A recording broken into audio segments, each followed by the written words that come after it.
Welcome back to our Season 1 Top 10 Countdown. This week is number 9 in our countdown and takes us back to the season of Lent. In this episode, Terry shares a tender but humorous story about the joy and delight that can emerge even in the shadow of trauma and pain. So, settle in for this return to episode 22 of Stories and Other Things Holy. Stories and Other Things Holy. I am intrigued when my life aligns with the liturgical calendar. I don't want to be presumptuous and assume that all that are gathered here under the umbrella of Stories and Other Things Holy sort of function with the Christian imagination, but my hunch is that many of you are sympathetic to it. So this story occurred during Lent, and it captures for me an element of the mystery of Lent. So, many of you who are gracious enough to be in conversation with Stories and Other Things Holy know that I had a very significant near-death experience a couple years ago. And I did a fair amount of work, both psychologically and with spiritual direction, to just get not my arms around it like I can control it, but that I could come to terms with that reality.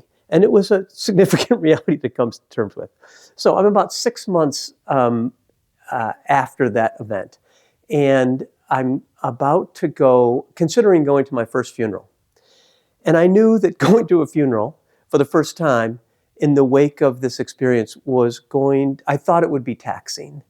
And I wasn't sure how my spirit and my person would respond to it. So I thought to myself, I don't want to get there real early in case it's just too much. I really wanted to go because the person being celebrated was the wife of someone who had contributed to helping us begin a retreat program at their parish, very substantially. And I was deeply grateful, and I thought, I want to be there. So I get in there a little late, sit near the back, and I thought, I'm doing okay. I don't think I want to stay till the end. They do this beautiful thing in the narthex. They gather everybody. It's so beautiful, and the incense. And I could just feel like that could be too much for me. So I think I'll probably leave a little early. And then it occurred to me that the person that I came to support had not seen me, which was fine, except I wanted him to know that I was there. That seemed important to me.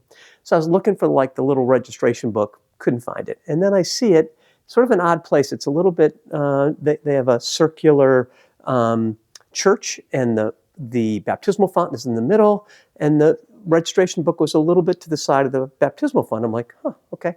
I thought if I go to communion a little towards the end, I can just exit that way, stop at the registration book, register, it's all good.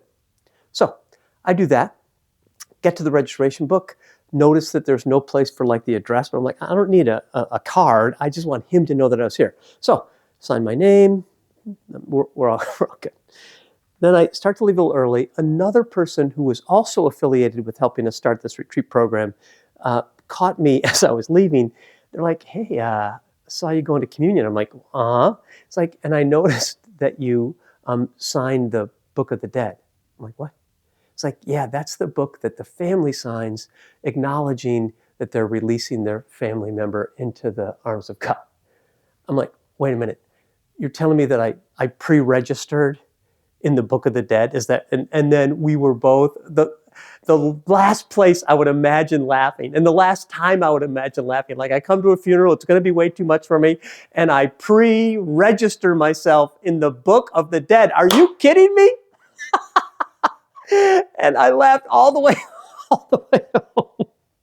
And then when I would tell people, of course you of all people to pre-register themselves for the Book of the Dead, told my siblings, I took care of it for you during the liturgy of my funeral. You won't have to go up there. Oh my God. But here's the thing. Isn't that what Lent asks us to do? Is to pre-register ourselves in our own imagination for our own mortality. Isn't that the spiritual exercise, or one of the spiritual exercises of Lent? Re-engage with, re-dance with, re-wrestle with this reality. And we begin Lent with, remember, you are dust, and to dust you shall return.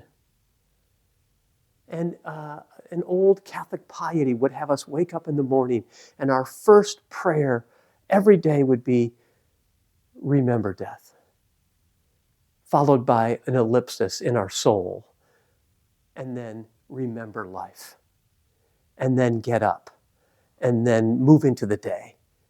Remember death. And it's not a morbid prayer.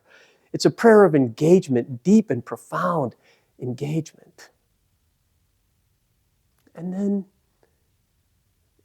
all the scientist folks who are telling us maybe we should alter the Ash Wednesday thing to remember that you came from stardust and you are returning to stardust. We were made of everything and we're returning to everything. And so ultimately, Lent is a boot camp for hope. And so I invite us all to preregister